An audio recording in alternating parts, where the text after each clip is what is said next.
David Mapamboli de la bénédiction. Amen, amen, amen. Thank you, I am blessed. Je suis vraiment béni par cette salutation. Et donc, voilà, vous avez le prophète Francine Gawala, Père Franck pour les intimes, et il est le pasteur principal de l'église Parole de foi en République démocratique du Congo, précisément à Kinshasa. Et comme je le disais au début de l'émission, le prophète aussi a un ministère qu'on appelle Grand Jeune, qui fait des rassemblements fantastiques à Kinshasa. Et ces émissions sont retranscrites aussi sur les différents réseaux sociaux. Et ce sont des moments de coaching où ils coachent les célibataires, les jeunes, les fiancés et les couples mariés. Et hier, nous avons été abondamment bénis. Vraiment, il y a eu une forte participation. Il y a eu beaucoup de partages sur les réseaux sociaux, mais surtout, nos vies en tant qu'hommes ont été affectées. Prophète, en tout cas, nos vies en tant qu'hommes ont été affectées.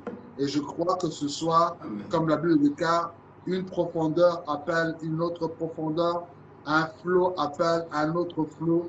Dieu va encore faire des choses glorieuses. Voilà, donc nous voulons aborder ce soir encore la deuxième partie qui s'intitule « Ce que les femmes détestent chez les hommes, ce qu'elles détestent chez nous ». Et nous allons parler avec le prophète. Pendant que nous parlons, la règle, c'est que vous avez la possibilité de pouvoir aussi commenter, nous donner vos questions, tout ce qui vous passe à la tête. Les hommes, nous voulons parler entre nous clairement et sans tabou, parce que la Bible est claire, la Bible donne des réponses noires sur blanc à toute question, et donc nous allons parler vraiment sans tabou. Et quoique le programme est pour les hommes, les femmes aussi ont la possibilité, si elles sont parmi nous, de pouvoir aussi envoyer leurs questions, parce que le sujet, c'est ce qu'elles détestent chez nous. Alors, sans plus tarder, nous allons commencer déjà notre programme. Et prophète, je veux me tourner vers toi. J'ai reçu une question qui m'est arrivée d'une sœur qui m'a écrit depuis mon compte WhatsApp. Elle dit ceci, l'orgueil masculin est-il un vice, donc un défaut, ou bien peut-on dire que l'orgueil masculin est une vertu, une qualité? Donc je répète, l'orgueil masculin est-il un vice, un défaut, ou bien soit notre orgueil masculin est-il une vertu, une qualité? Bon, c'est bizarre que ce soit une femme qui pose cette question, mais je comprends qu'elle en a certainement été victime une fois. L'orgueil masculin, c'est un défaut puisque l'orgueil ne peut pas être bien. Mais il ne faut pas confondre l'orgueil masculin avec le problème d'ego. Parce que c'est lorsque le problème d'ego se pose à outrance que là, ça se transforme en orgueil. On aura beau appeler cela l'orgueil masculin, mais en réalité, c'est de l'orgueil. Mais cet orgueil vient justement d'une mauvaise gestion de son ego. Et chaque homme sur terre, un vrai, a un ego. Et justement, la femme aime que l'homme puisse avoir son ego. En ce moment-là, notre ego ferait référence à notre sens de dignité, à notre refus de pouvoir fléchir genoux devant n'importe quelle situation. Et, mais lorsque cela est purement de l'orgueil, en ce moment-là, ça devient simplement infect et nocif à l'homme. Parce que vous le savez, nous avions lu hier, je pense, le psaume 123, verset 4. La Bible dit notre âme, psaume 123, verset 4. La Bible dit notre âme est assez rassasiée des moqueries des orgueilleux, du mépris des hautains. Quand quelqu'un est orgueilleux, qu'est-ce qui se passe? Il est méprisant, il est hautain, il est arrogant.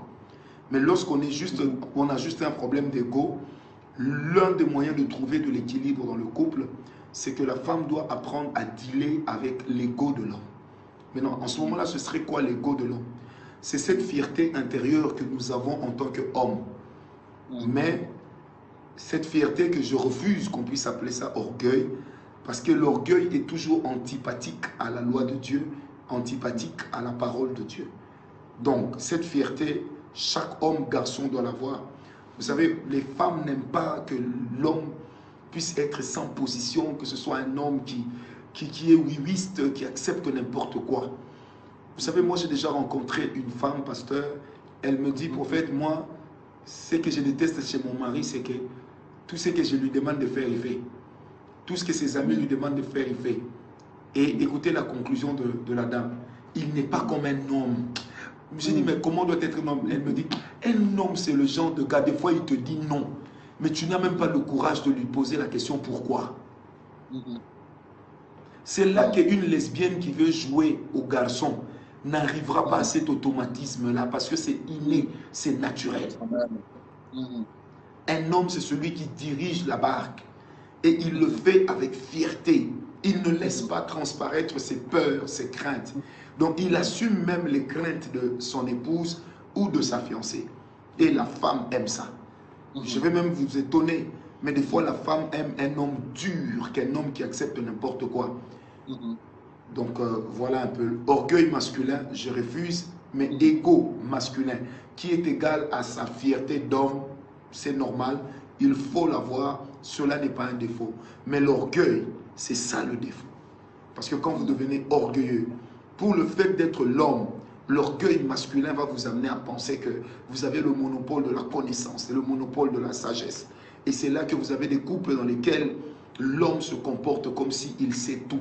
Il est le souverain pontife, il est le suzerain de l'empire, il est l'impérator, il est le petit-fils de Dieu. Et ça, c'est mauvais. Wow, c'est très profond ce que tu viens de dire, prophète. Et je pense que chacun d'entre nous, nous avons compris qu'il ne faut pas confondre l'orgueil avec l'ego de l'homme. L'orgueil, c'est quelque chose que vraiment nous condamnons, parce que nous savons que si le diable a été détrôné de la présence de Dieu, c'est à cause de cet orgueil. Il a voulu s'élever et Dieu l'a rabaissé. Tandis que Jésus-Christ s'est abaissé et le Seigneur l'a souverainement élevé. Mais ce qui est très important, comme l'a dit le prophète, c'est que tout homme, nous devons garder notre ego en tant qu'homme pour une certaine dignité. Il ne faut pas confondre avec l'orgueil.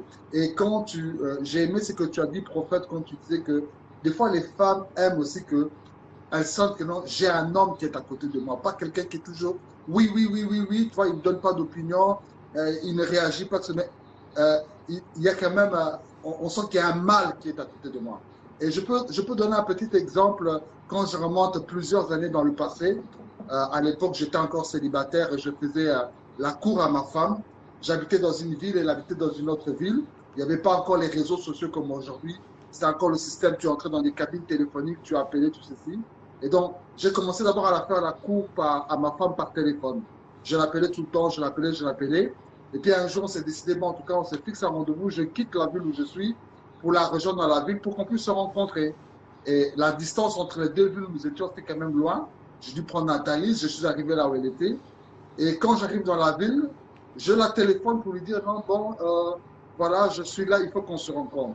Elle me dit, non, je n'ai pas le temps. Tu te rends compte que quand j'étais dans mon pays, là où j'habitais, on parlait, non, je fais le déplacement. C'est-à-dire que je me prive, je prends un congé de travail, je me prive des activités d'église, je me déplace là où elle est et je me dis non, je suis arrivé dans la ville, il faut qu'on se rencontre, qu'on fasse notre premier rendez-vous.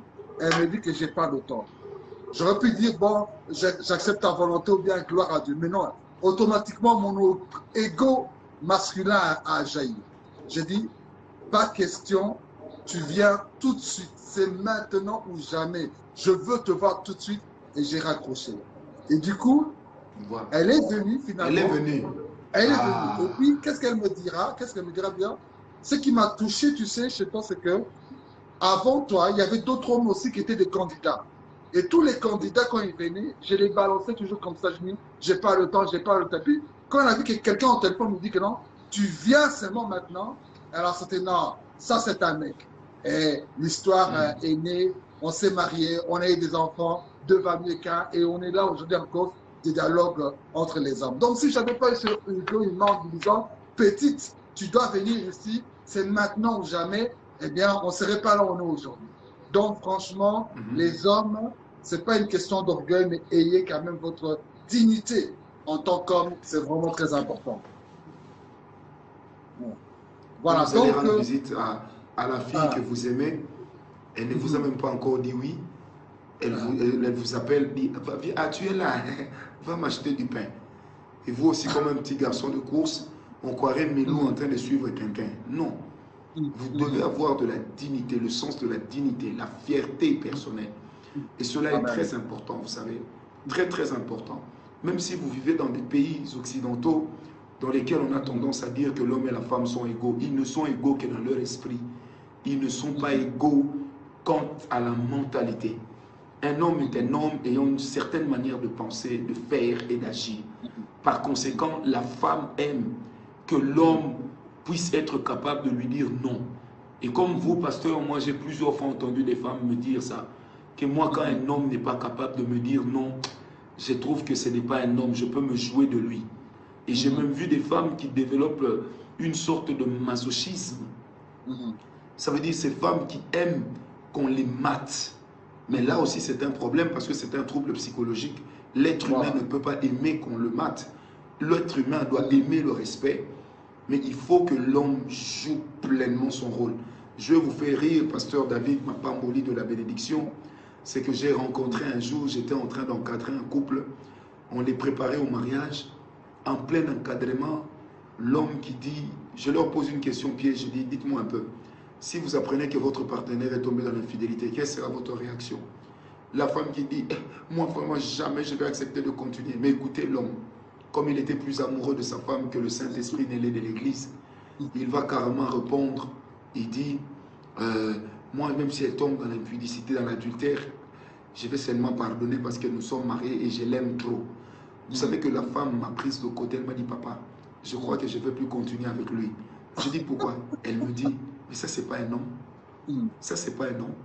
J'ai même rencontré un homme, Mhm. un frère qui disait à la soeur, tu sais, je t'aime tellement que quand on va se marier, je suis prêt à prendre ton nom de famille. Mhm. Oh. La femme lui a dit, je préfère rester célibataire. Donc imaginez-vous, vous êtes par exemple pasteur David Mapamboli, vous Mhm. épousez maman Bobette, et puis Mhm. pour faire genre, vous devenez Voilà, Bob. je prends son nom. C'est pas possible. Alors que c'est elle qui doit devenir Davina. Voilà, tout à fait, tout à fait, tout à fait. Donc, franchement, voilà, donc déjà, merci à tous ceux qui sont en train de nous rejoindre. Nous avons commencé déjà notre programme avec le prophète Francine Gawala, très ponctuel au rendez-vous. Et merci à vous qui venez de nous rejoindre. Nous parlons sur ce qu'elle déteste chez nous. S'il y a des questions, n'hésitez pas à pouvoir lancer vos questions dans les commentaires et nous allons pouvoir les lire et en parler avec le prophète Francine Gawala. Donc, c'est un programme pour les hommes, fait mesure pour les hommes, mais les femmes aussi, vous êtes les bienvenus parmi nous. Vous pouvez aussi intervenir parce que le thème est, c'est ce que vous détestez chez nous. Donc, balancez, je ne dis pas balancer le porc, mais balancez-nous tout ce que vous détestez chez nous et nous allons pouvoir, en tant qu'hommes, pouvoir répondre à cela et arranger ce qui n'est pas bien pour que nous puissions vous être agréables. Alors, n'oubliez pas aussi de taguer le nom d'un ami sur les commentaires pour les encourager à participer à ce live et à partager aussi ce live à d'autres personnes. Alors, il y a aussi une question qui nous est venue ici. On dit pourquoi l'homme n'aime pas la question où vas-tu? Quand une femme nous pose la question où vas-tu? Donc, je vois déjà l'image, le gars qui pète le plan. Depuis quand tu me poses cette question? Pourquoi tu me poses cette question? Il y a d'autres même à la limite, c'est qu'il n'aime même pas que la femme le téléphone pour lui dire où tu es. Donc, souvent, c'est un peu irritant pour un homme lorsqu'il il est en train de sortir. La femme lui dit où vas-tu? Ou soit quand il est à l'extérieur, que fais-tu? Où es-tu? Donc, les femmes détestent un peu nos réactions de ce côté-là. Parlons-en un peu, prophète, par rapport à ça. Pasteur David, en fait, hein, le problème, ce n'est pas la question en elle-même. Le problème, c'est souvent l'intonation avec laquelle la question est posée. Ça, c'est un. De deux, le problème aussi, c'est le climat qui a précédé la question. Vous savez, il est de ces femmes, quand elle te dit, David, tu vas où? Mais vraiment, Avec tu vois, c'est un tendresse. peu comme si elle faisait un update. de ta maman. Tu sais toi-même, nos mamans africaines, comment elles étaient. Ça veut dire que quand elles te battaient, viens ici. Déjà, nous, quand maman t'appelle, viens ici, toi-même, tu pleures déjà en avant-propos. Donc, les préliminaires, ce sont déjà les larmes, parce que tu sais que maman va taper. Alors, tu te maries, tu te retrouves dans une maison avec une femme que tu aimes, mais qui te pose la question, où vas-tu? Comme si tu étais son petit frère, comme si tu étais son fils, ou comme si tu étais son petit chien. Croyez-moi qu'elle a sa barbe. Et puis, vous savez, l'amour a un côté très psychologique. Ça veut dire qu'il appartient à la femme d'étudier la psychologie de son mari. De savoir que quand je lui pose ce genre de questions à tel moment, ça va l'irriter. Et puis, il faut aussi savoir autre chose. Pourquoi cette question irrite certains hommes? Parce que simplement, vous êtes déjà dans un couple dans lequel il n'y a pas d'harmonie, dans lequel on ne parle pas de tout et de rien. Vous avez tellement de sujets tabous. Alors toi, tu as vu ta copine poser la question à son mari, où vas-tu? Alors tu te dis, ok, on va se la jouer pareil. Et tu viens aller aider Hardy, où vas-tu? Mais avec certains hommes, une gifle vite partie. Ce qui est également mauvais, parce que quand la femme te pose la question, où vas-tu? Ça ne veut pas dire qu'elle tente de te contrôler, mais elle a le droit de savoir. Elle a l'obligation de savoir. L'obligation, vous savez que même quand un homme sort, s'il se fait agresser, la première personne à qui on pose la question, c'est sa femme. On lui posera la question, où était votre mari? Imaginez le ridicule dans un tribunal qu'on pose la question à madame, où était votre mari? Ou bien où étiez-vous pendant qu'on tuait votre mari? Et que vous puissiez répondre devant le jury que je ne sais pas où il était. Tout de suite, on comprendra quel genre de couple vous êtes. Moi-même, quand ma femme n'est pas présente, elle sait qui je vois, elle sait où je vais. Parce que dire à votre femme où vous allez, messieurs, ça vous protège également des soupçons inutiles. Voilà. Ça vous protège. Vous savez, un jour, moi, cela m'est arrivé. Quelqu'un qui voulait me nuire appelle ma femme, maman Nana, vous savez là où se trouve votre mari? Ma femme dit non, dis-moi. Elle dit, j'ai vu votre mari à tel endroit, à tel endroit. Alors, ma femme qui dit, mais c'est faux, il est même sorti avec notre fille aînée. Donc, il ne peut pas se trouver dans des endroits pareils avec notre enfant qui n'a que 9 ans. Et ça m'a sauvé. Maintenant, imaginez-vous, quelqu'un appelle votre femme juste pour vous nuire, profitant du moment où vous avez des pétards avec elle et qu'elle entende des choses pareilles. Tout de suite, elle va assimiler ça à ce qui se passe et elle prendra ça pour vrai. Ça, c'est un problème. Parce que les hommes détestent qu'on leur pose cette question parce que simplement, les femmes généralement ne savent pas comment faire pour poser cette question. C'est pourquoi je disais tantôt que pour l'équilibre d'un couple, il faut que la femme apprenne à dealer avec son mari. Moi, ça m'est arrivé plusieurs fois. Ma femme me pose la question, je réponds toujours. Mais déjà, elle vient de te faire ciseaux. Vous connaissez ciseaux? Ça veut dire elle vient de se refuser à toi. Tu es déjà énervé. Voilà. Et puis elle te pose encore la question, où vas-tu, chérie? D'abord, même le chéri là, ça veut dire qu'on n'a pas consommé chéri. Maintenant, tu me demandes encore où je vais. Mais ça paraîtra à mes yeux comme une moquerie. Comme une moquerie. Et moi, je me rappelle, je confesse ici, il m'est arrivé de ne même pas répondre. Je dis, je sors. Parce que, vous savez, je vais vous dire, mesdames, moi aujourd'hui, je suis votre complice. Vous savez, des fois, quand l'homme sort là, il arrive qu'il n'aille nulle part. Mais il a juste besoin de quitter là où vous êtes. Voilà. Parce que son câble là, il sent que ça commence déjà à chauffer. Il peut même sortir avec la voiture. En fait, il est peut-être au coin ou au parc. Il a garé loin pour que vous ne soyez pas capable de voir la voiture. Comme ça, quand il vient, il joue un peu au dur à couille. Parce que l'homme aime aussi cela. Mais ça ne sert à rien d'être arrogant. Ça ne sert à rien d'être désagréable. Donc, madame, si tu es agréable et que tu poses des questions et que les jalons sont bien plantés pour que ce genre de questions puisse être d'usage dans votre couple, ça ne posera aucun problème. Voilà. Donc, le secret, c'est seulement de savoir comment on le dit et quand est-ce qu'on le dit. Donc, chères dames, chères femmes, on n'est pas contre que vous puissiez nous poser la question où nous partons ou que faisons-nous.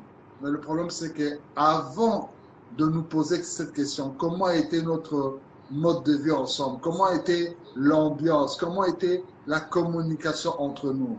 Et cela va aider à ce que quand vous nous posez la question où va-t-on, on vous répondra gentiment. Quand vous nous téléphonez, on décrochera aussi gentiment pour pouvoir répondre à cela.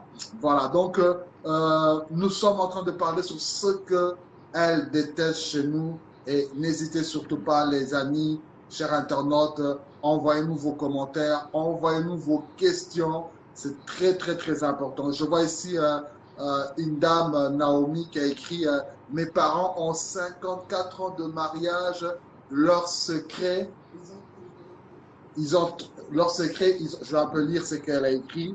Ils ont dit, mes parents ont 54 ans de mariage, leur secret, ils ont toujours fait ensemble. Un ne part pas de son côté sans l'autre et beaucoup de dialogue et de communication. Waouh, waouh. Félicitations à tes parents, sœur Sabine. Félicitations, félicitations pour tes parents. C'est vraiment un modèle que nous devons suivre.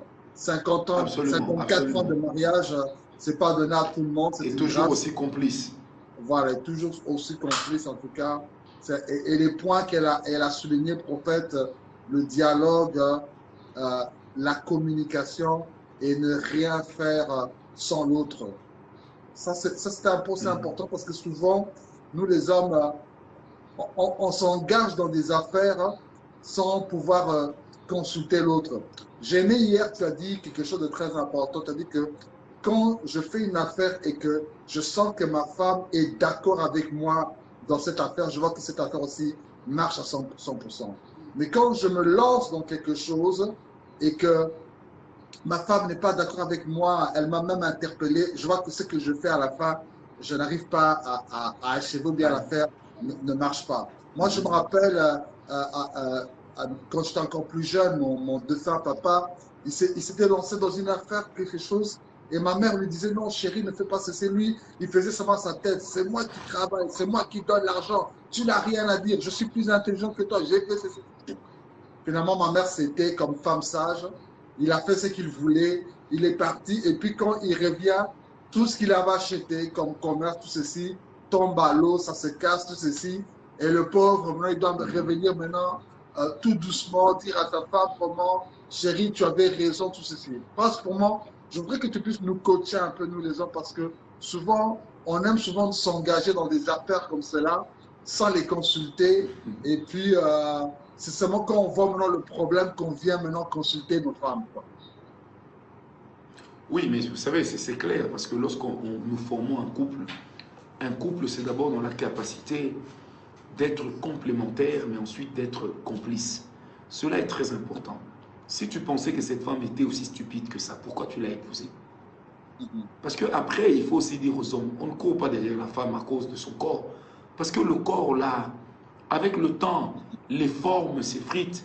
La malaria peut terminer ça. Et maintenant, le Covid peut terminer également tout ce qu'il y a comme rondeur. Mais lorsque vous aimez vraiment votre femme, vous chercherez à être complice, à être son ami.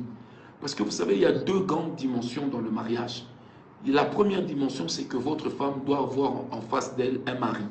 La deuxième dimension, c'est que votre femme doit avoir en face d'elle un ami. Ça veut dire que vous devez aussi être son ami, quelqu'un avec qui elle peut discuter, quelqu'un avec qui elle peut échanger. Mais si vous, monsieur, vous estimez déjà détenir le monopole de la connaissance, le monopole de la science, ça c'est un problème. Souvenez-vous même de ce grand physicien qui disait que toute la connaissance que nous avons, c'est juste comme une goutte d'eau dans l'océan de Dieu. Donc, on ne peut pas toujours prétendre tout savoir, tout connaître. Vous savez, cet orgueil que nos pères avaient, c'est quelque chose qu'il faut abandonner. C'est quelque chose à laquelle il faut renoncer. Parce que généralement, nos pères étudiaient, ils épousaient des femmes qui n'allaient pas à l'école ou qui n'avaient pas été à l'école. Et la conséquence, c'est laquelle? C'est que, comme eux, c'est eux qui ramenaient de l'argent, et les femmes étaient souvent des ménagères, ils leur dictaient tout ce qu'il fallait. Mais chez nous, en Afrique, particulièrement au Congo, avec toutes les crises économiques par lesquelles le pays passe souvent, les hommes se sont rendus compte de la valeur de la femme. Vous allez rencontrer un homme qui travaille, mais ça fait 24 mois qu'il n'est pas payé. Il ne touche même pas de prime. Mais le transport pour se rendre au travail, c'est madame qui paye. Pourquoi? Parce que madame vend des légumes. Pourquoi? Parce que madame a vendu ses bijoux. Et je me rappelle encore d'une de mes tantes qui avait l'habitude de dire, elle me disait, mon fils, votre oncle ici, il a l'intelligence de l'école, il n'a pas l'intelligence de la vie. Moi, j'ai l'intelligence de la vie, mais je n'ai pas l'intelligence de l'école. S'il apprend à m'écouter, moi, je lui donnerai les idées et lui dirigera selon ce que l'école lui a appris. C'est même ça la complémentarité. Amen. Parce que si dans la vie, il n'y a pas de complémentarité, c'est un problème. Vous savez, c'est un problème. Et puis, nous les hommes, nous devons savoir que Dieu a donné naturellement à la femme quelque chose qu'on appelle l'intuition. Les femmes ont une intuition que nous appelons intuition féminine. Même en psychologie, cela est reconnu. Que certaines femmes ont un pressentiment naturel qu'elles ne savent toujours pas comprendre. Vous savez, pasteur David, moi je vais vous dire la vérité, je dirige une église depuis bientôt 11 ans. Je suis dans le ministère depuis 23 ans. Je suis marié depuis bientôt 15 ans. Vous savez qu'à chaque fois que ma femme m'a dit que Francis, tu vois cet homme-là, il ne t'aime pas. Avec le temps, ça a toujours fini par s'avérer vrai. Excusez-moi cette tautologie. À chaque fois que ma femme me dit, ce frère-là à l'église, Francis, je t'ai dit, il faut te méfier de lui. Il doit être un aventurier. Peut-être ça peut prendre 10 ans, 5 ans. Mais on finira par se rendre compte qu'effectivement, le frère était un aventurier. Peut-être même un gros aventurier. Parce que ces femmes, nos femmes ont cette intuition. Mais généralement, nous n'aimons pas les écouter. Lorsque nous avons une femme à côté de nous qui est sage, est-ce que vous savez que la sagesse, on ne l'acquiert pas à l'école? La sagesse, on ne l'acquiert pas dans des diplômes? Non. C'est pourquoi la Bible dit la femme sage bâtit sa maison. Donc la sagesse, on l'acquiert par l'expérience. La sagesse, on l'acquiert lorsqu'on développe l'écoute de son propre esprit. La sagesse, on la développe par la crainte de Dieu. Vous savez, j'ai un adage au Congo qui dit « Une femme sage, lorsque vous apprenez à l'écouter, elle vous rendra intelligent. » Donc vous apprenez à écouter une femme sage, mais elle vous rendra intelligent. Ne dit-on pas que derrière chaque grand homme se cache une grande femme? Les femmes ont été à la base de plusieurs guerres. Parmi les vraies raisons de la mort de Kadhafi, du général Kadhafi, parmi les raisons, il y avait le fait que on raconterait, c'est à prendre entre guillemets, que Kadhafi aurait eu une histoire avec Cecilia lorsque cette dernière était allée négocier la libération des infirmières bulgares. Il paraît que Kadhafi serait sorti avec elle, mais regardez la colère et la haine de Sarkozy. Jusqu'à aller faire tuer un monsieur qu'on a déjà arrêté. Mais on va quand même le tuer. Pourquoi il faut quand même le tuer? Parce qu'il y a cette colère-là. Donc, bien aimé, il est important d'apprendre à être complice avec nos épouses. Mais si dans un couple commence à s'installer les soupçons, commence à s'installer l'infidélité, il y aura forcément un problème. Si Dieu t'a donné cette femme, c'est qu'elle a quelque chose à ajouter dans ta vie. Je vais vous raconter ma propre histoire. Lorsque je me mariais avec ma femme, j'avais 2 diplômes. J'avais un baccalauréat. Ensuite, j'avais un certificat en management que j'avais obtenu à l'Alliance française. Et je partais épouser une fille qui était en 3e année de graduat. Aujourd'hui, je suis détenteur d'une thèse de doctorat, d'un diplôme de doctorat grâce à cette femme. Et c'est cette femme qui m'avait dit, il faut que tu étudies. J'ai repris, j'ai commencé mon bachelor, j'ai fini le bachelor. Elle m'a dit, tu dois continuer. J'ai fait une maîtrise. Elle m'a dit, tu dois continuer. J'ai fait un doctorat, mais ce n'était pas facile. Au point que quand j'ai eu ce doctorat, je le lui ai dédié. Pourquoi? Parce que j'ai vu une femme qui m'a encouragé. J'ai appris à écouter ma femme. Je ne dis pas que ma femme est plus intelligente que le Saint-Esprit. Non. Je ne dis pas que ma femme est plus grande conseillère que le Saint-Esprit. Non, elle peut aussi avoir tort. Mais je ne dois pas lui montrer que toi, tu n'as rien à dire, que toi, tu ne connais rien. Parce que les femmes n'aiment pas les pasteurs. C'était un louba de chez nous. Vous savez, on est en train de déjeuner chez lui. La femme pète un mot. Elle dit quelque chose. Elle dit, mais chérie, mais ce que tu dis là, c'est faux. Moi, je pense... Il regarde la femme en s'étonnant.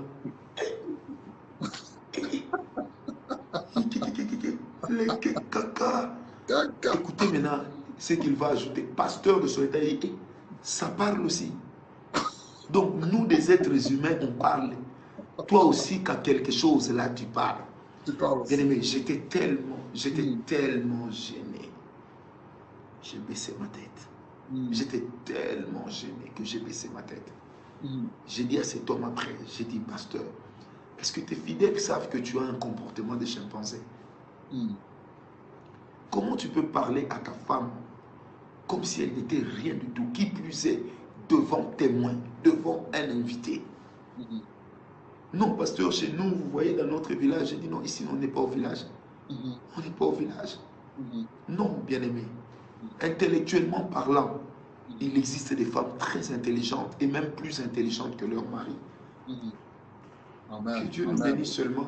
Il faut apprendre à écouter. Il faut que tu écoutes ta femme. Amen.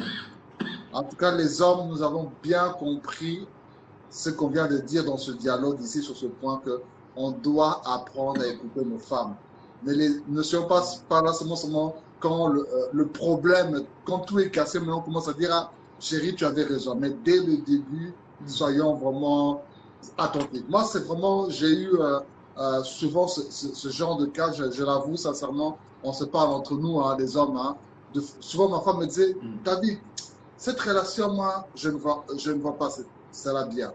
Moi, je m'entêtais, non, chérie, tu vois, entre nous, les pasteurs, c'est bien, je peux avoir ces relations avec ces pasteurs-là. Et ces relations avec les pasteurs-là m'ont freiné dans mon élan. Après, lorsqu'elle m'a dit, non, je veux plus que tu fréquentes ces relations-là. Je me suis déconnecté de ces relations et Dieu m'a mis maintenant dans des bonnes relations et j'ai vu comment ça a aiguisé ma personnalité et comment j'ai pris prendre un bon élan. Mais au début, lorsqu'elle me parlait, je sentais comme si c'était un casse-pied, elle ne comprend pas, elle n'est pas spirituelle. Donc, voilà. Donc, c'est vraiment très important. J'insiste, les hommes, apprenons à écouter nos épouses. Comme l'a dit le prophète, elles ne sont pas le Saint-Esprit, mais Dieu passe aussi par elles. On voit l'exemple, prophète, j'oublie le nom de ce dignitaire romain. Lorsqu'on a présenté Jésus-Christ auprès des Juifs, il a dit que c'est sa femme qui a rêvé, elle a dit que non, j'ai fait un rêve que cet homme est innocent. Pilate. Voilà, Pilate a dit que non, je lave mes mains, tu vois, à cause du conseil de sa femme qui a eu ce songe. Donc, cher monsieur, apprenons à écouter nos épouses. Il y a peut-être certaines affaires que tu as fait, un business qui n'a pas marché ou un travail qui n'a pas marché. C'était parce que si tu aurais pu écouter ta femme, tu aurais été épargné de cela. Mais parce que tu n'as pas su écouter, voilà pourquoi tu t'es engagé dans telle affaire et cette affaire n'a pas réussi. Mais aujourd'hui, tu as compris le sens que la femme est une aide. Dieu a dit que non, je placerai une aide semblable à côté de toi. Ne vois plus ta femme comme une chose qui est là seulement pour les casseroles ou te faire des enfants, mais elle est une aide précieuse, elle est une conseillère, elle est ta secrétaire, elle est ta comptable, elle est ton associé, elle est tout pour toi. Gloire à Dieu. Voilà, nous parlons sur ce que détestent les femmes chez les hommes. Et donc, je salue encore Maman Nana Ngawala pour le travail formidable qu'elle fait à côté du prophète. Et j'ai aussi un bisou à ma femme qui fait aussi un travail formidable juste à côté de moi ici. Vous ne la voyez pas, elle est derrière la caméra. On l'entend même. Voilà.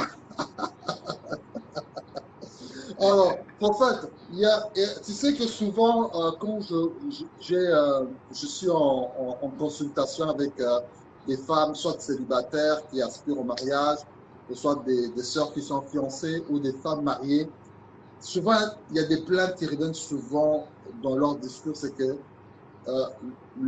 ou soit mon mari est trop possessif, trop jaloux, je ne respire pas. Ou soit elle est célibataire, mais elle voit que non, le fiancé là, il est trop possessif, trop jaloux. J'ai peur de m'engager parce que déjà, on n'est pas encore marié, la jalousie qu'il manifeste, il est trop possessif, il me contrôle, tout ceci, tout et tout. Bon, maintenant, les femmes détestent ce genre de choses en nous lorsque nous sommes trop possessifs, trop jaloux, on contrôle tout. Qu'est-ce que tu peux dire, prophète? Bon, vous savez, la confiance n'exclut pas le contrôle, mais être possessif, c'est un excès de contrôle. Être trop jaloux, c'est un excès de contrôle. Et vous savez, qu'on ne se trompe pas, qu'on ne se leurre pas. La confiance est un atout très important dans un couple et surtout dans le ménage. Que ce soit qu'on soit fiancé ou qu'on soit marié, la confiance est très importante. Et ici de dire aux hommes que la confiance, c'est toujours un risque que l'on prend par rapport à l'autre. Pourquoi nous aimons qu'elle nous fasse confiance, mais nous sommes incapables de faire confiance? La deuxième question serait donc, qu'est-ce qui fait que vous ne fassiez pas confiance? Peut-être qu'il y a eu un passé glissant. Vous savez, certains hommes ne disent pas toujours à quoi est dû leur sensation ou leur sentiment de possessif. Mais quelquefois, cela est aussi dû à un certain passé qui aurait été mal géré. Ça peut aussi être dû à un passé personnel qui a été mal géré. Et lorsqu'on se marie avec X ou on se met avec Y, on tente de lui faire porter le chapeau. Il est important que nous, les hommes, nous arrêtions de dire les femmes sont toujours comme ça. Il est important que nous arrêtions de dire que moi je connais les femmes, elles sont toutes comme ça. Non, toutes les femmes ne sont pas pareilles. Il y a de ces femmes qui sont très disciplinées, qui sont très sages. Bien aimé, vous savez, moi je vais vous dire la vérité. Quand une femme veut vous tromper, c'est difficile de s'en rendre compte. Mais quand un homme trompe sa femme, il laisse toujours traîner des pots de banane. Mais quand une femme vous trompe, c'est compliqué. Moi, j'ai un ami à moi, ou je devrais dire un ex-ami. Un jour, il est venu me voir, il dit, j'ai un sérieux problème. Je lui ai dit, what's going on? Il me dit, tu vois telle sœur? Je dis, oui. Elle a 4 enfants, oui. Et puis elle me dit, mais tu sais que le deuxième enfant, c'est mon enfant. Je fais, hein? Il me dit, oui, c'est son enfant. Mais vous savez quoi? La manière dont cette sœur se comporte à l'église, vous êtes incapable de se rendre compte qu'elle a eu une histoire dehors. Parce que vous savez, des fois, les hommes pensent que pour qu'une femme le trompe, il faut 5 minutes. Non. En 2 minutes, tout peut se passer et la sémence déjà donnant l'enfant peut rester. Donc, courons le risque de faire confiance. Et la Bible dit dans Ésaïe 30, verset 15, c'est dans le calme, la confiance, la tranquillité et la paix que viendra votre délivrance. Donc, il est bon que vous puissiez contrôler, il est bon que vous puissiez savoir, mais ce n'est pas normal de tout, c'est-à-dire qu'elle ne peut même pas bouger le petit doigt. Et là, c'est un problème. Vous allez complexer votre femme.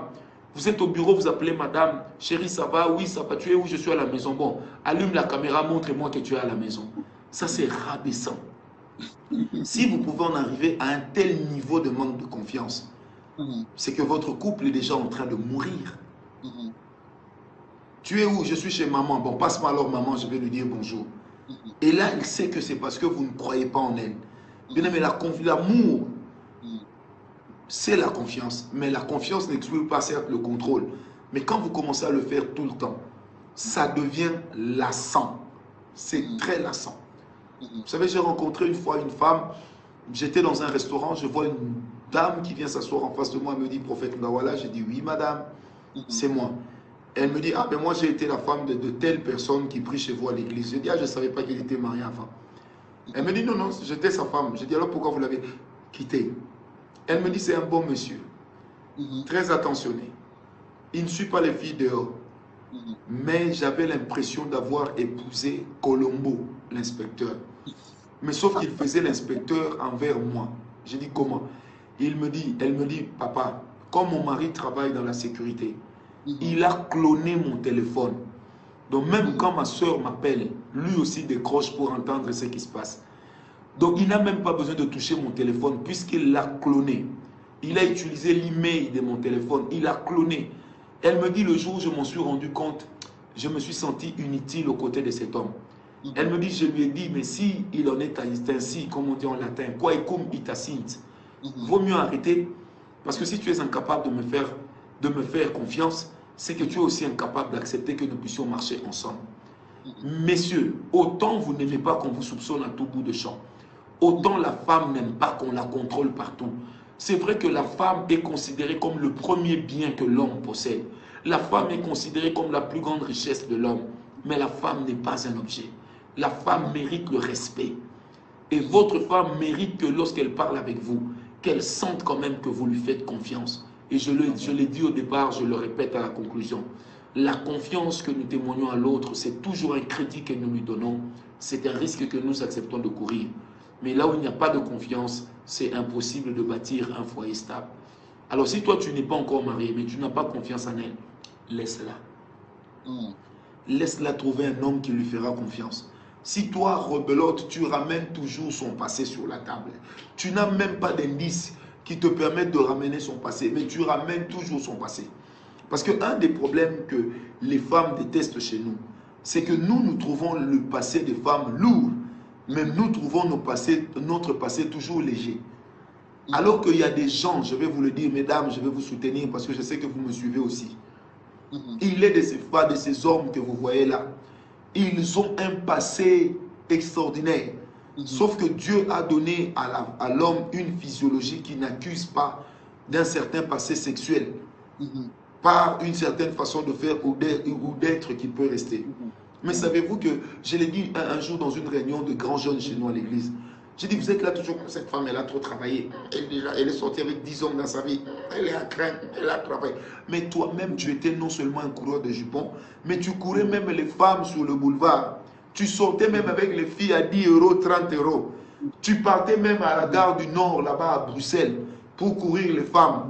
On te voyait tout le temps à Châtelet, devant les vitrines, et tu négociais les prix. Mais toi là, puisque tu es un homme, ça veut dire que tout va bien. Mais quand c'est elle, oui, toi tu as un lourd passé. Il y a des hommes qui ont dépassé des camions remorques, alors qu'ils ont épousé des femmes qui n'ont dépassé que de petits bus, de minibus. Apprenons à nous faire confiance. Apprenons à laisser les choses anciennes derrière. Ça nous évitera d'être trop contrôleurs. Mais j'aimerais également dire, et cela me vient à l'esprit, Pasteur David, que certains hommes sont possessifs. Cela est dû au background de leur vie, à la manière dont ils ont évolué, à la manière dont ils ont grandi, à l'endroit où ils ont grandi. Imaginez-vous un homme qui avait une grande sœur ou des grandes sœurs. Et ces grandes sœurs, c'était des joueuses, pire que Maradona. C'était des Maradona jonglaient entre plusieurs hommes et elles marquaient toujours des buts. Un homme pareil, quand il se marie, madame, donnez-lui le temps. Parlez souvent avec lui. C'est normal qu'il ne fasse pas confiance. Un homme qui a échoué 3 fois dans les fiançailles parce qu'il était toujours trompé par ses fiancés. N'attendez pas à ce qu'il y ait un automatisme pour tout de suite vous faire confiance. Non, ce serait absurde. Et si tout de suite il vous fait confiance, alors prenez cette confiance-là. Ne prenez pas cela comme une faiblesse. Ça veut dire que ça peut cacher une méchanceté terrible. Donc il y a aussi le background. C'est pourquoi moi je dis toujours, lorsque 2 personnes veulent se marier ou sont déjà mariées, il est important de connaître les choses du passé de l'autre. Parce que le tempérament dont nous faisons montre, la personnalité que nous affichons, dépend très souvent du milieu dans lequel nous avons vécu. Mais des événements qui ont aussi jonché notre vie. Et c'est là qu'on retrouve ce que nous avons été. Un jour, un garçon m'appelle et me dit, papa, imaginez-vous que je suis entré dans la chambre. Il me dit, notre papa avait eu un garçon avant. Il a eu un garçon avant, ensuite il a épousé notre maman. Et nous sommes nés. Elle me dit, entre mon frère aîné et ma mère, il y avait 10 ans d'écart d'âge. Il dit, imaginez-vous, pour fait, j'entre dans la chambre, je trouve mon frère aîné, qui est en fait mon demi-frère, en plein débat sexuel avec ma mère. Il m'a dit, depuis ce jour-là, j'ai cessé, j'ai arrêté de respecter la femme. J'ai arrêté. Il me dit, aujourd'hui, je suis âgé d'une 50aine d'années, mais je n'arrive pas à oublier cette histoire. Et quand il m'en parlait, il pleurait. Il dit, prophète, j'ai besoin d'aide. J'ai déjà divorcé 2 fois et je suis sur le point de divorcer pour la 3e fois. Parce que je ne peux pas faire confiance à madame. Et je connais également un ami pasteur. Un jour, il s'est rendu compte que c'était l'épicier d'en bas qui sortait avec sa femme, un Tunisien. Et là, lui, il est devenu aujourd'hui un grand conseiller des hommes, toujours en train de dire, attention, les femmes sont des aventurières, attention, attention mon frère. Quand elle te dit, elle va au marché, accompagne-la. Quand elle te dit, mais vous savez, aujourd'hui, elle peut aller au marché. Mais les 2 minutes là qu'elle prend pour aller aux installations, même au marché, elle peut avoir donné rendez-vous à quelqu'un à l'intérieur. Mais il est de ces femmes aussi qui ont un comportement qui vous pousse à être possessif, jaloux à l'excès. Vous savez, moi j'avais un ami, pasteur David, qui était fiancé. Un jour, le téléphone de sa fiancée a eu un problème. Alors elle dit à la fiancée, bon, tu me donnes ton cellulaire, je te donne le mien, je vais essayer de faire réparer le tien. Lorsqu'il va faire réparer le téléphone de sa fiancée, vous voyez le genre de téléphone qui reprennent les répertoires. Elle se rend compte que dans le téléphone de la sœur que lui comptait épouser, donc les noms n'étaient que des codes. ou des sobriquets. Nasdaq, CAC 40, Paris 2, Paris 1, Bruxelles, Desbrookers, Sofitel. XL. Enfin, il n'y avait que des choses comme ça, XL. Maintenant, quand il frappe son propre numéro, ça apparaît. Il attendait peut-être au chéri Patrick. Non, c'est écrit Patricia. Maintenant, lui-même s'est dit, elle me trompe avec qui? Au point que même mon nom devient le nom d'une fille. Une fille pareille. D'abord, si vous n'êtes pas fiancé, frère, il faut laisser. Il ne faut même pas demander des explications. Il faut laisser simplement. Parce qu'un jour, vous allez vous rendre compte que même le numéro de sa propre maman, sa propre maman qui s'appelle Hélène, vous allez tomber dans son numéro, sur le répertoire de la fille. Vous allez tomber sur le fait que le numéro de la maman de la fille, qui s'appelle Hélène, là-bas, ça devient Jeanne d'Arc. Excès de sobriquet. Parce qu'il est de ces femmes qu'on ne se leurre pas. Qui, par leur comportement, par leur manière d'être, poussent certains hommes à un excès de jalousie. Mais quand il y a un excès de jalousie, croyez-moi, le mariage n'est plus vivable. Le couple n'est plus vivable. Et là, il faut une thérapie. Il faut aider ce couple. Et peut-être même qu'on pourra en arriver à une séance de délivrance. Cela est très important. C'est pourquoi moi, j'apprécie le ministère de Val mieux que un. Parce qu'on prend en charge les couples. On aide en réalité les couples à se parler en face. Et surtout, aider les gens à ressortir leur passé. Cet homme va se rendre compte que la manière dont j'ai grandi, j'ai tellement été cocufié durant les fiançailles que je ne peux plus accepter de faire totalement confiance à une femme. C'est la loi de la vie. Amen. Mais si vous n'avez pas de base solide, croyez en Jésus. Autant Jésus vous a pardonné, autant il a pardonné à l'autre. Dialoguez, discutez, échangez, ça vous donnera de l'équilibre. Amen, amen. Nous sommes avec le prophète Francine Ngawala, notre invité sur ce qu'elle déteste sur nous, le dialogue entre hommes, et nous bavardons sur tous les points sur lesquels les femmes sont en train de détester. Et donc, chers hommes qui êtes là, s'il y avait des points que vous voulez que nous puissions aussi aborder, n'hésitez pas à envoyer vos sujets. Et les dames qui sont présentes parmi nous, vous avez aussi la possibilité de poser vos questions puisque le thème vous concerne, parce que nous parlons de ce que vous détestez chez nous. Donc, balancez-nous tout ce que vous détestez chez nous et avec le prophète Francine Ngawala, nous allons parler. Merci pour le point que tu viens de dire, prophète. C'était très, très important et je pense que beaucoup de hommes ont compris leur part que nous ne devons pas rester rancuniers, nous ne devons pas croire que voir toujours le mauvais passé de notre partenaire, alors que nous-mêmes aussi on a eu un mauvais passé. Ça, c'est vraiment très, très important. Alors, prophète, j'ai une question ici d'une femme qui dit les femmes aussi détestent les hommes qui les touchent seulement lorsqu'ils ont besoin d'elles. C'est-à-dire que lorsqu'il n'a pas besoin d'elles, il ne le touche pas. Il ne touche pas la joue, les massages, la main, les pieds, tout ceci. Mais lorsque, tu sais, quand on a, comment on dit, tu as des pulsions, tu as des, en lingala mampouya ou tout ceci, tu as envie maintenant de jeter ta gourde. C'est à ce moment-là que tu penses à toucher ta femme, tu changes ta voix, chérie, ceci, c'est là. Vraiment, est-ce que tu peux nous parler sans tabou par rapport à cela? Vous savez, la vérité aussi, c'est que c'est culturel. C'est vraiment culturel. Vous voyez les Blancs, hein? Les Blancs, les Européens, les Américains, comme ça. Ils suivent un match de football, ils vont se faire 48 bises en 90 minutes. Ça va, chérie? Oh, t'as vu ça? Oh, il a raté. Oh, zut. Oh, chérie. Oh. Généralement, nous, les Africains, nous avons l'esprit des suites et fins. Ça veut dire que quand l'Africain commence à te caresser la joue, il faut qu'il y ait suite et fin. Ça veut dire qu'il faut parachever ça sur les lits. Vous comprenez ce que je veux dire? Mais malheureusement, il faut que les frères apprennent aussi à être romantiques. Il faut que les frères apprennent aussi à exprimer de l'attention, à montrer à l'autre qu'on n'est pas là juste pour son corps, qu'on est d'abord là pour elle-même. Des petits bisous, des petits câlins, c'est très important. Vous savez, chers amis hommes, savez, la femme aime avoir des preuves d'amour, surtout en public. Vous lui passez la main autour de la hanche, vous marchez. Vous, quand il faut prendre une photo pour publier sur Facebook, quel câlin! Mais la manière dont vous vivez, c'est deux monstres qui se côtoient. Ça aussi, c'est un problème. Frère, apprenons à être romantique. Une femme qui se sent considérée, une femme qui se sent aimée, est une femme qui va se donner facilement. Une femme qui ne se sent pas aimée, mais lorsque vous la touchez, elle sait que suite et fin arrive. Elle se sentira à la longue chosifiée. Et comme je l'ai dit hier, cela peut également conduire à une frigidité. Pourquoi? Parce que là, elle devient un instrument sexuel. Elle cesse d'être cette femme qui retient votre attention.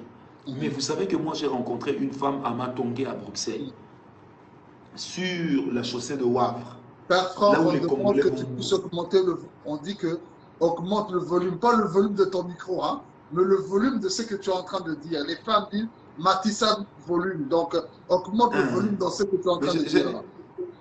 Je vais en arriver, qu'elle soit calme. Donc j'ai vu des femmes, les hommes africains, surtout vous les serviteurs de Dieu. Aucun romantisme. Vous vous comportez comme si vous étiez Pierre et sa femme, alors que même Pierre là, vous ne l'aviez pas vu. Donc lorsque vous commencez à toucher même la main, ça veut dire qu'il y a déjà un esprit d'achèvement. Et vous avez même des versets bibliques. Dieu est un Dieu d'ordre. Notre Dieu achève toujours ce qu'il a commencé. Chantarababa. Donc quand vous commencez à toucher ici, on sait déjà là où ça va aller. On sait. C'est un problème. Mais moi, j'ai rencontré une dame sur la chaussée de Wavre, à Matongé là-bas. Ah, Fouidi. Cette femme me dit, j'ai dit, mais madame, je vous vois tout le temps dehors. C'est une dame que je connaissais. Elle me dit, ah, mon fils laisse. Moi, j'ai épousé un blanc. Il me fait trop de bisous. C'est comme si ma langue là était devenue un bonbon. J'ai regardé cette femme, j'ai dit, ça veut dire comment moi? Elle me dit, je suis à la cuisine, je suis en train de frire le poisson. Tout de suite, il vient, oh ça va, c'est le poisson, oh chérie. Il goûte un peu le poisson. Et puis, il me goûte aussi. Oh. Alors, maintenant, c'est elle-même qui dit, j'en ai marre. En fait, en toute chose, il faudrait qu'il y ait de l'équilibre. Un bisou, une attention, la tenir comme ça en public, lui dire, oh chérie, t'es belle. C'est très important. L'amener manger au restaurant. Donc toi, quand tu l'amènes manger au restaurant, il y a toujours un esprit de suite et fin, suite et fin, suite et fin. Non. Il faut apprendre à cajoler l'autre. Et la plupart des chrétiens ne sont pas romantiques. C'est pourquoi vous allez remarquer que les jolies sœurs à l'église sont généralement pris par des faux frères ou par des frères nouvellement convertis. Parce que les frères eux-mêmes ne savent pas parler. Vous êtes fiancé, toi, tout ce que tu poses comme question. Hé, Vanessa, tu as lu quel verset? Qu'est-ce que Dieu t'a dit? Est-ce que tu as même... Toi c'est comme si c'est une prépa. Je te donne un exercice. Demain, et tous les 3 jours qui suivent, tu dois me dire tout ce que Dieu t'a dit. Est-ce que tu as compris? Chez Karababa, il s'en va. Non. Moi, je vais vous dire une chose. Moi, quand je m'étais fiancé nouvellement, même tenir la main de la sœur, c'était un problème. Mais le jour où j'ai tenu la main de la sœur, j'ai sorti. Elle a vraiment fait ça. En fait, j'ai compris que c'est tout ce qui manquait. Les trop spirituels, TTS. Mais c'est le même frère là qui ne veut pas la toucher, qui ne veut pas être proche d'elle. Mais la nuit là, jusqu'à vers 4 h du matin, quand on vous apprend que Giscard d'Estaing qui était mort est ressuscité, là tout de suite il vient comme un petit oiseau. Ça va. On parle, non? Mais là il veut parler avec une autre bouche. Non. Soyez un homme romantique. Un homme doit savoir négocier. Un homme doit savoir entretenir la femme. Parce que la femme, c'est comme une entreprise. Il faut que toi-même, tu sois le DG et le PCA. C'est très important. À l'occasion de rien, bisous. Vous savez, moi, quand je me suis marié, ma femme, elle est de Kisangani. Donc, elle me calculait. Quand je suis très gentil la journée, elle sait que le soir, achèvement. Mais après, moi aussi, je l'ai étudié. Qu'est-ce que je pouvais faire? Je l'amène au restaurant. Quand on rentre à la maison, je dis, chérie, on dort. Elle me dit, tu es sûr, hein? Je dis, on dort. Et puis on dort aussi le matin quand on se réveille. Elle me regarde du coin de l'œil et puis elle me fait, Donc, vous voyez que moi-même, je ne voulais pas de l'esprit de l'achèvement. Ok. Mais elle mettait ça en moi. Maintenant, moi aussi, comme je ne sais pas résister devant cette tentation-là, j'ai tombé. La chair C'est est pourquoi faible. j'ai dit au début, c'est culturel. Non. Et puis la faiblesse de la chair, là, je ne comprends pas. Ah, Seigneur, garde cette faiblesse en moi devant ma femme. Oh Jésus. Waouh, waouh, waouh. C'est fantastique, fantastique. Ce que les femmes détestent chez les hommes avec notre invité, le prophète Francine Gawala.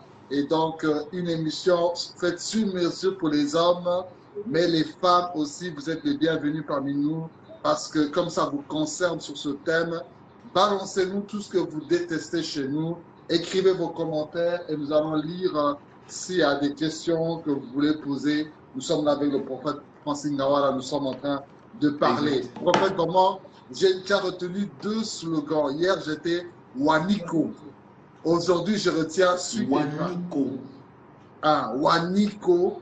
Pour ceux qui ne savent pas, il faut aller voir la partie qu'on avait fait hier sur notre page Facebook ou soit sur notre compte YouTube. La première partie se trouve là. Et aujourd'hui, on apprend suite et fin. Ah, ça c'est terrible. Alors, prophète, j'ai encore une autre question d'une dame. Ce que les femmes détestent, c'est que les hommes qui sont irresponsables. Irresponsables, ils laissent tout faire, laissent la femme tout faire, pardon. La femme a l'impression que l'homme ne gère pas la maison, que ce soit sur le plan financier, que ce soit pour l'éducation des enfants, que ce soit pour amener des idées de projets pour la maison, il n'y a rien. C'est toujours la femme qui doit s'occuper de l'éducation des enfants, c'est la femme qui doit gérer les finances, c'est la femme qui doit anticiper des idées pour les projets qu'on doit faire pour notre foyer, tout ceci. Des hommes irresponsables. Qu'est-ce que nous pouvons dire alors que la Bible, on voit que Dieu avait donné la responsabilité à Adam, mais comment est-ce que nous avons failli à cela? Qu'est-ce qui se passe? Vous savez, l'irresponsabilité de certains hommes est entrée à partir d'Adam. Comment toi, tu n'as jamais parlé avec le serpent, mais ta femme parle avec le serpent devant toi et puis tu te tais? C'est un homme irresponsable. Et puis la femme te donne le fruit, tu manges, tu es irresponsable. Et quand Dieu lui pose la question, mais Adam, qui t'a dit que tu étais nu? Écoutez Adam, hé Seigneur, mais c'est la femme que tu m'as donnée, un irresponsable. Vous savez, dans la Bible, le premier irresponsable, c'est Adam. Un irresponsable. Il ne faut même pas donner à votre enfant le nom d'Adam. Mais aucune femme au monde ne peut accepter un irresponsable. Non. Vous savez, vaut mieux un homme qui se bat pour gagner sa vie, qui n'y arrive pas, plutôt qu'un homme qui sombre dans l'oisiveté, dans le fainéantisme, dans la paresse. Mais il n'y a rien de pire. Il n'y a rien de pire. Bien aimé, même si votre femme ramène 1 million d'euros chaque mois, votre petit 10 euros là aura un goût sucré extraordinaire pour elle. C'est ça la femme. Dieu l'a créée comme ça. Amen. Mais vous allez voir des hommes qui commencent à être des profiteurs de leur propre femme. Non. Bien aimé, quand la femme voit que l'homme ramène même un peu, ou qu'il sait au moins se battre, il prend des initiatives. Comme maintenant c'est l'hiver chez vous là-bas en Europe, toi tu dors jusqu'à 10 heures. Pendant que madame est sortie à 6 heures, mon frère fait même semblant. À 5 heures, fais même le petit déjeuner pour elle. Au moins montre que tu contribues en quelque chose. Quelquefois même à l'occasion de rien, sors. Reviens fatigué. Montre-lui au moins que tu n'es pas là dans l'oisiveté. C'est très important. Vous savez, tous nos actes dans le mariage, c'est communicationnel. Tout ce que nous faisons, c'est une communication. C'est un message que nous donnons à l'autre. Un homme doit être responsable. Responsable. Un homme ne peut pas être pris en charge. Développer un esprit de parasite. Non. Un homme, c'est aussi cette capacité de savoir prendre l'autre en charge. Pourquoi Dieu a créé l'homme avant la femme? Pourquoi Dieu a pris la femme et l'a tirée de la côte de l'homme? Mais c'est déjà pour montrer cette nature de la prise en charge. Mais c'est vrai qu'aujourd'hui, avec les temps modernes, avec toutes les crises économiques que connaissent nos nations, il peut arriver que la femme gagne plus. Il peut arriver que la femme puisse être plus nantie que l'homme. Mais le plus important, c'est un homme. Qu'il soit capable de se défendre. Qu'il soit capable de défendre au moins ou de soutenir même un bilan à la fin de l'année. Cela est très important. Très, très important. Même si elle amènera son salaire qu'elle posera sur la table, mais même un 10 euros. Parce que l'irresponsabilité d'un homme, aux yeux des femmes, c'est pire que le coronavirus. Et les hommes, les femmes n'aiment pas les hommes irresponsables. Un homme irresponsable, c'est une peste, c'est une teigne pour l'homme. Non, il faut être un homme responsable. Est-ce que vous savez comment est-ce que cette femme qui a épousé le prince Harry est fière de son prince, de son mari? Elle a vu comment ce monsieur a quitté Buckingham Palace pour aller vivre aux États-Unis. Voilà. Et il a dit, je veux être un homme et je veux me battre pour ma femme. Mais regardez, même le regard de la femme a changé. Mais vous, vous êtes là, d'abord, non seulement vous n'amenez rien, mais vous voulez gérer l'argent de la femme comme si vous étiez le PCA et elle le DG. Non, il y a un problème. Il faut qu'il y ait une collaboration. Et la collaboration, à moins qu'il y ait eu une crise passagère, à moins qu'il y ait eu un problème, un chômage qui est en train de durer, priez pour ça. Et quand vous priez, dites à Dieu, Seigneur, à cause de mon chômage, j'ai l'impression de ne plus être l'homme de ma maison. Aide-moi de nouveau à prendre en charge ma femme, à prendre en charge mes enfants. Ça vous donnera d'être respecté. Vous savez, quand aujourd'hui, moi, je parle avec mes enfants, je parle avec ma femme, genre, ma femme travaille, mais j'entends mes enfants qui disent, maman, de toute façon, si tu ne veux pas, notre papa aussi est vivant. Hein. Il va nous donner ça, il va nous acheter la Play 5. Après tout, c'est papa. Hein. Vous voyez que même les enfants ont cette fierté. Vos garçons ont cette référence. C'est quoi un homme dans le foyer? C'est quoi un homme? Moi, j'ai grandi dans une maison avec un papa qui était tellement responsable que tous les matins, même le jour de Noël, il sortait. Et un jour, maman lui a dit, mais toi, si tu sors trop, il dit clairement à sa femme, je préfère sortir, ne rien ramener, que rester à la maison sans rien avoir. Au moins, je dois me dire à moi-même dans ma tête que j'ai essayé, mais je n'ai pas su. C'est ça un homme. Amen. Oh. Amen. Waouh, waouh. Waouh, ça nous aide, en tout cas, tous les hommes, à cet instant, à nous repositionner, à être responsables, à prendre nos maisons en charge. Même s'il n'y a pas d'emploi, même si on gagne peu, mais le peu que nous apportons, comme l'a dit le prophète, est très, très, très, très sucré. Tu sais, prophète aussi, il y a aussi quelque chose de très important. Je connais certains hommes qui sont un peu comme des baby boys, c'est-à-dire qu'ils sont toujours sous la joute de leur maman. Avant de se marier, il mangeait toujours chez sa maman. C'est sa maman qui lui donnait à manger. C'est sa maman même qui lui achetait même ses costumes lorsqu'il va prêcher. La maman était vraiment son partenaire, son soutien, tout ceci. Et c'est même la maman qui a aidé son fils à se marier, tu vois. Le fils s'est marié. Mais maintenant, la femme qui est arrivée au mariage, elle dit, bon, maman, tu as fait ton travail. C'est moi maintenant qui dois poursuivre mon travail avec mon mari. Mais maintenant, le problème, c'est que l'homme reste toujours attaché à sa maman. C'est-à-dire que tout ce qu'il fait, il compare toujours sa femme à sa mère. Il compare toujours la cuisine de sa femme à la cuisine de sa maman, que sa maman préparait mieux. Et il doit tout le temps être chez sa maman à tout instant, tout instant. Et aujourd'hui, nous connaissons beaucoup de couples qui ont divorcé parce qu'il y a eu ce problème où nous, en tant qu'hommes, nous sommes beaucoup plus attachés à notre maman qu'à notre épouse. Donc vraiment, peut-on dialoguer sur cela pour qu'on puisse faire la part de cela? La maman, quelle est la part qu'elle doit avoir dans notre vie? Et nos femmes, quelle est la part qu'elles doivent faire? Et comment pouvons-nous vraiment changer notre caractère de ce côté-là? Pasteur David, vous savez, il est important de savoir. D'abord, un gars pareil n'est pas un homme, c'est un baby boy. Un gars pareil n'est pas un homme. D'abord, même son comportement n'est pas biblique parce que la Bible dit que l'homme quittera son père et sa mère. Il s'attachera à sa femme. Ça veut dire il quittera. Nous tous, on a eu des mamans, on a eu des papas. Mais quand tu te maries, cette femme doit prendre la première place. Cette femme doit être au-dessus de tout. Un homme ne peut pas commencer à comparer sa femme à sa mère. Mais il fallait épouser ta mère. Aussi simplement que ça. Ne pensez pas que deux femmes sont pareilles. Chaque femme est une pièce unique. Chaque femme est elle-même. Et la femme que tu épouses, il n'y a rien qui blesse une femme comme le fait de se mettre avec un homme qui la compare à sa mère.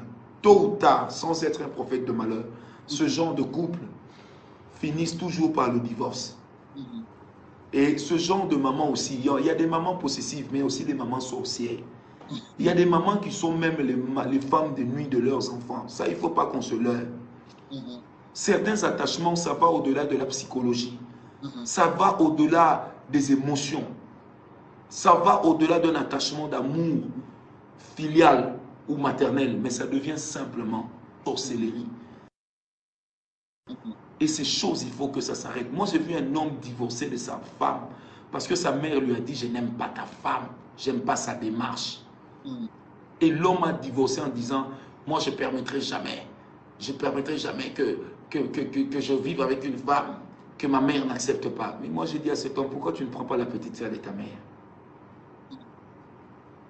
Au moins, peut-être là, ta mère sera plus douce. » Non, bien-aimé, une femme, ça se défend. Une femme, vous devez lui montrer qu'elle occupe la première place. Une femme, ça ne se vénère pas, non, mais ça se défend. Votre femme, vous devez la défendre. Elle doit sentir que vous êtes prêt à tout pour elle. Regardez Jésus. Jésus est prêt à tout pour l'équilibre de l'Église, qui est sa fiancée, au point d'avoir envoyé le Saint-Esprit pour préparer la fiancée au mariage. Voici déjà 3000 ans. Pourquoi? Parce qu'il veut qu'on lui présente une femme pure, une femme sage, une femme aguerrie. Alors pourquoi ne ferions-nous pas autant? La femme doit occuper sa place. Ne dispute jamais la place de ta femme à ta mère. Jamais. Ta femme n'est pas ta mère c'est ta mère, mais il faut que ta mère comprenne que ta femme aussi est là. Et il est de ces mamans qui brandissent toujours à leurs enfants, moi j'ai souffert pour toi, ton père n'était jamais là, moi j'ai souffert pour toi. Non, vous savez, quand vous croisez une telle maman, gentiment, poliment, mais faites-lui comprendre que maman, c'est normal que tu aies fait ça. Je suis ton fils. Je ne t'avais pas demandé d'être. C'est toi-même qui m'as donné la vie. Alors ne me fais pas payer cela comme si j'étais en train de payer l'addition d'une consommation. Non. Mais il nous appartient de faire cela. Il nous appartient de le dire. Ah oui, autant certains hommes sont excessivement attachés à leur père, d'autres sont excessivement attachés à leur mère, ça finit toujours par nuire. Je dis bien ça finit par nuire. Moi je me rappelle, lorsque j'épousais ma femme, mes parents m'ont dit, maintenant que tu te maries, on ne veut pas tout le temps venir te voir manger ici, reste chez toi. Et ma belle-mère a dit à sa fille, fais au moins 3 mois sans venir me rendre visite, je n'en mourrai pas. Reste avec ton mari. Parce que comment voulez-vous consolider votre couple? Comment voulez-vous travailler la complicité lorsque vous êtes toujours avec votre maman? Lorsque tout ce que vous faites, c'est votre maman qui dicte. Vérifiez un peu si elle n'est pas sorcière, si vous n'êtes pas envoûté, si vous n'êtes pas son mari de nuit. Vérifiez. Amen. Amen. Mais il est aussi de ces femmes, permettez que je vous attaque un peu parce que maman Bobette aussi me suit. Alors, toi, tu épouses un homme. Tu épouses un homme, il mangeait bien chez eux. Un vrai Africain. Toi, tout ce que tu trouves à lui servir, c'est la salade et du pain. Oh, vous savez, j'étais chez Monsieur de Billard. Hein. Chez Monsieur de Billard, comme ça, à midi, il mange du pain avec la salade et c'est bon pour la santé. Non. Moi, je ne suis pas Monsieur de Billard. Hein? Non, non, non, non, non. Quand tu épouses un homme, mets-le à l'aise. De sorte que lui aussi ne puisse pas penser à sa mère. Voilà. Vous allez voir, l'homme commence à penser au bon foufou de sa mère. Et il commence à chanter Mabe Nasali, oh Yesu, Nakokite Kosala. Non, non, non, non. Il ne faut jamais amener un homme à regretter sa mère. Amen. Non. Amen. À moins que lui-même puisse avoir ce défaut-là. Mais il ne faut jamais amener. Moi, j'ai vu des filles, pasteurs, à l'église. Elles ne s'est pas préparées. Moi, je suis belle, moi, je suis belle. Moi, j'ai une licence, moi, j'ai un master, moi, un homme. Moi, préparer le foufou comme ça, moi, je ne peux pas. Moi, je peux pas. Et les histoires des Africains, là, mais elle a la peau noire. Parce que le problème aussi d'acculturation, quelquefois, ça tue un peu nos sœurs. Et là, l'homme se renferme. Quand il apprend que sa mère est à Paris, qu'est-ce qu'il va faire? Mais il ira manger le foufou et le pondou là-bas. Il ira manger à Tchèque, à Loco Brésil là-bas. Parce que toi, madame, tout ce que tu lui sais, aujourd'hui, tu lui sais salade d'avocat, saumon fumé, avec pain gris. Ah. Le lendemain, tu lui sers cuisse de poulet avec frites, un peu de mayonnaise, sauce tartare. Le deuxième jour, tu lui sers Mm. croquettes de pommes de terre, cuisse de poulet et puis sauce champignon. Mais Ah. le gars, il a grandi à Bandal. Mm. Ici, c'est Paris. Il a grandi à Njili. Il faisait les compétitions d'Anglebert. Oh. Ça veut dire que c'est quelqu'un qui bouffe le foufou sérieusement. Comment Mm. veux-tu changer l'homme? Et puis tu dis non, l'homme doit évoluer. Qui t'a dit que pour Ah. qu'un homme évolue, il faut qu'il arrête de manger le foufou? Mm. Est-ce que tu connais la noblesse qui se cache dans le foufou? Mm. Mm. Bon, ici, on dit, prophète, on dit, oui, mais c'est bien l'exemple qui te dit, mais qu'est-ce qu'on peut faire maintenant si la femme n'est pas africaine? L'homme a épousé une européenne, qu'est-ce qu'il fait à On ce le moment-là? sait. Même si elle est européenne, elle doit apprendre. Ah. Maître Liolo, le grand sculpteur, moi j'allais chez lui. Ah. Marié, il a passé 52 ans de vie commune avec une Autrichienne qui sait préparer le foufou, Mm. qui sait faire le binzo, Mhm. qui sait faire les histoires bien là. Mm. Parce que quand tu aimes quelqu'un, tu apprends. Voilà. C'est pas parce que tu as épousé une femme que tu dois abandonner ta culture. Une culture, c'est une identité. Mhm. C'est comme ça que nous pensons que les gens intelligents, c'est quand ils parlent français. Mhm. Et ceux qui parlent leur langue du village ne sont pas évolués. Voilà. Conséquence, l'Afrique francophone a du mal à se développer. Pourquoi? Parce que jamais un peuple ne peut se développer avec une langue d'emprunt. Voilà. Tout à fait, tout à fait. En tout Elle cas, est européenne. Ah, européenne, oui. ah, Mais, ah, au ah. capara. Voilà, voilà. Et puis aussi aujourd'hui, grâce à Internet, vous avez la possibilité d'apprendre. Quand on va sur YouTube, il y a plein de plats de différentes nations, que ce soit africains, européens, asiatiques, Vraiment. latinos, que nous pouvons apprendre. Et surtout quand ton partenaire, qui est peut-être d'une autre culture que toi, d'une autre nationalité, voit que tu lui as fait plaisir, tu as fait un effort de faire quelque chose de chez lui, même si ce n'est pas au même degré que les gens chez toi, mais quand même tu as fait cet effort-là, ça fait du bien et ça fait épanouir votre couple. C'est vraiment très, très important. Voilà, donc on dit aussi, les dames disent que oui, mais il faut que les efforts puissent être aussi réciproques des deux côtés. En tout cas, on a compris que nous aussi, les hommes, nous devons faire aussi les efforts de notre côté. Ah, parce que surtout, comme c'est surtout pour les couples mixtes, mais les efforts seront des deux côtés. Alors, nous sommes en train de continuer, on est en train d'avancer petit à petit. Nous parlons sur ce que les femmes détestent chez nous. N'hésitez pas à pouvoir écrire vos commentaires et nous pourrons répondre à chacune de vos questions. Alors, prophète, il y a aussi un autre point très important, c'est que les violences conjugales. Ça, c'est un grand problème que nous avons et que beaucoup de femmes détestent. Tu sais qu'il y a beaucoup de mouvements, de mouvements qui ont été créés dans le monde pour combattre les violences conjugales qui sont faites aux femmes.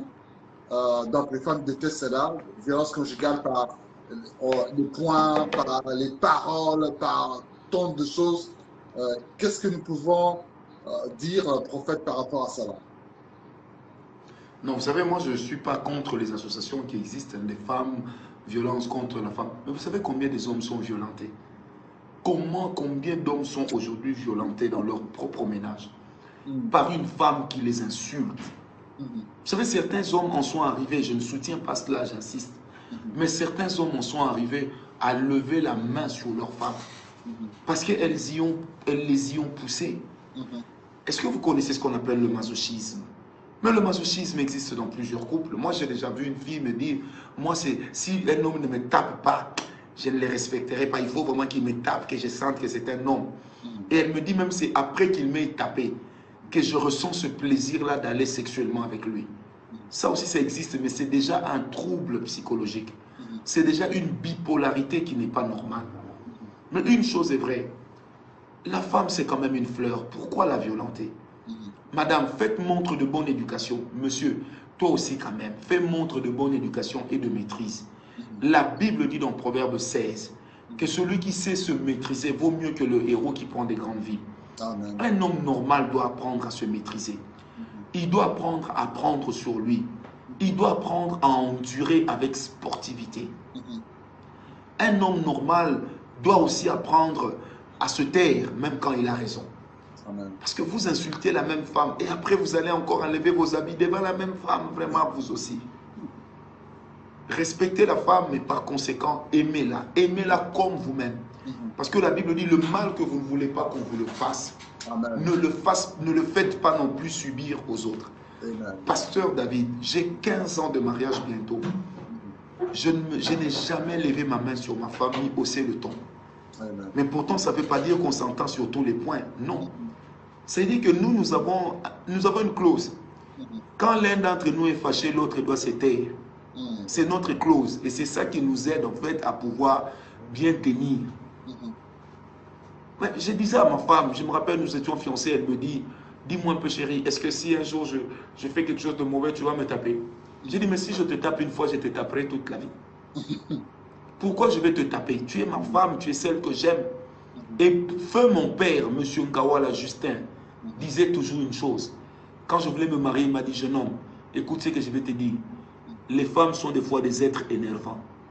Quand tu vois que tu es fâché, donne des coups au mur, crie sur l'arbre, mais ne la touche pas. Ne lève pas la main sur ta femme.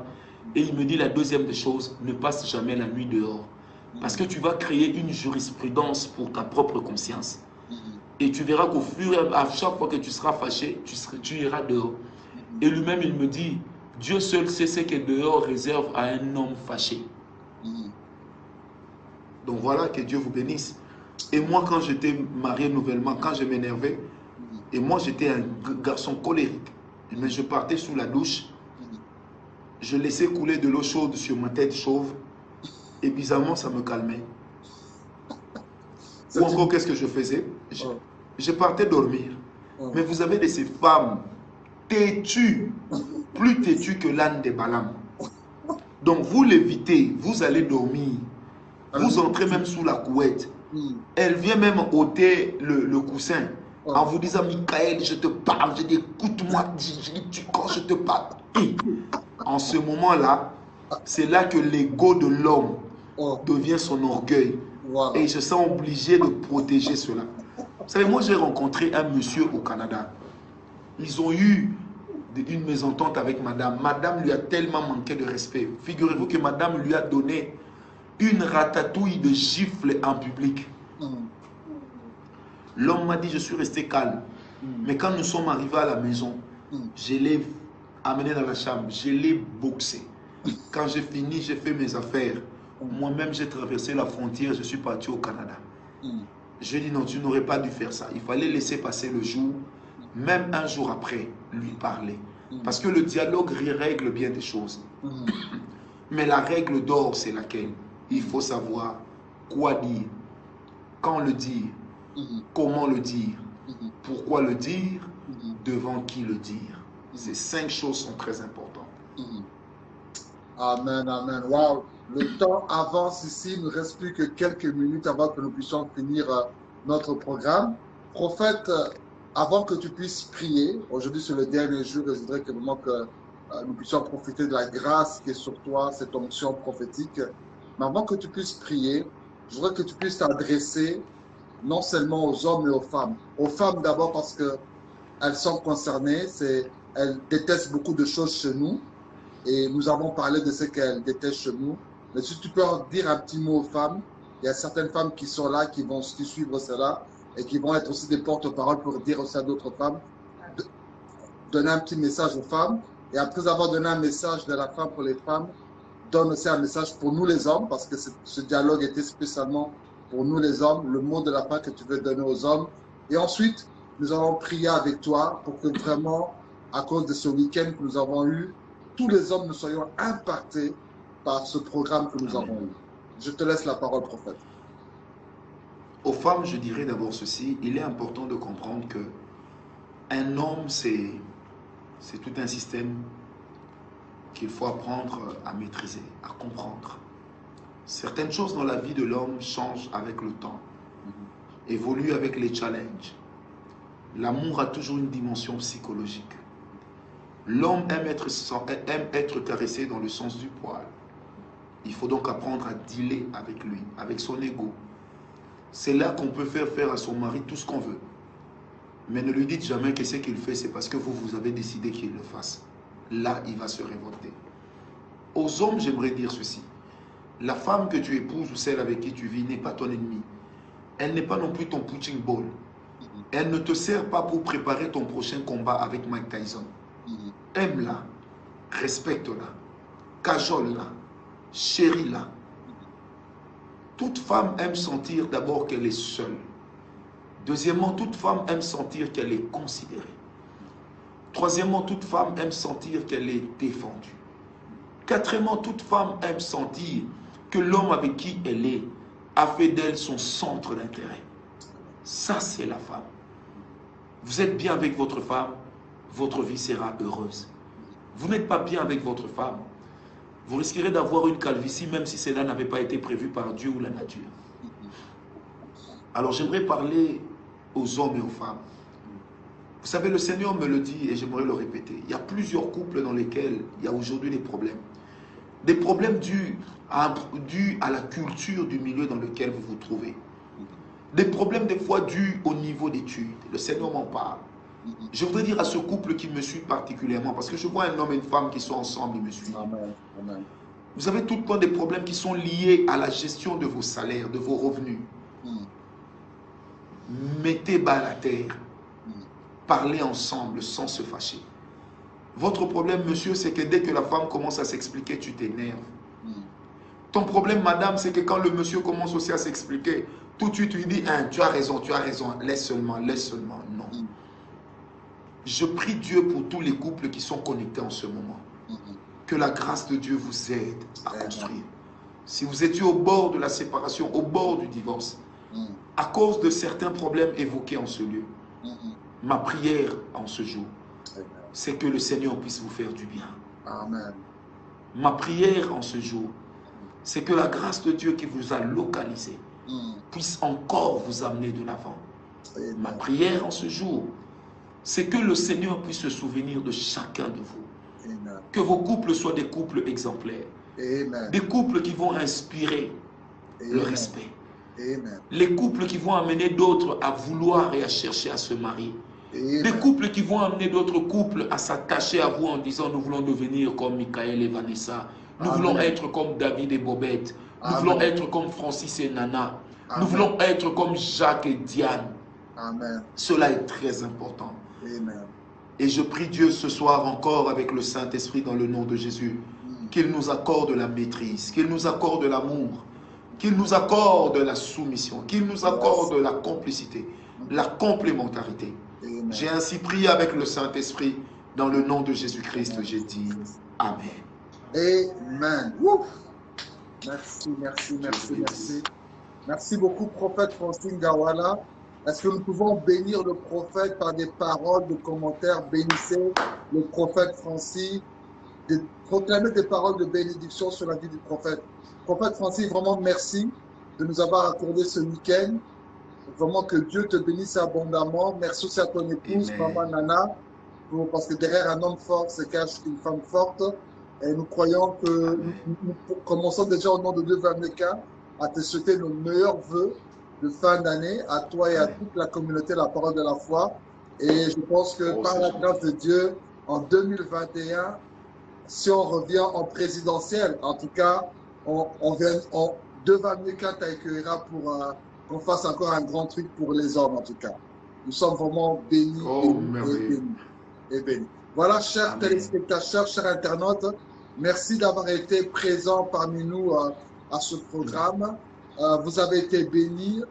N'hésitez pas à liker notre page Facebook de Vameka. Vous pourrez toujours informer de toutes nos activités. La vidéo d'aujourd'hui, n'hésitez pas à le partager à d'autres personnes pour qu'ils puissent en profiter.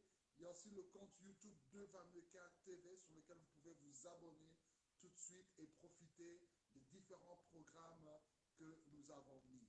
Vraiment, merci encore beaucoup à tous les hommes qui ont été là ce week-end. Merci aussi à toutes les femmes qui nous ont assistés durant ce programme. Nous vous aimons fortement et nous vous bénissons dans le nom de Jésus. Restez bénis là où vous êtes et à très bientôt. Bye bye.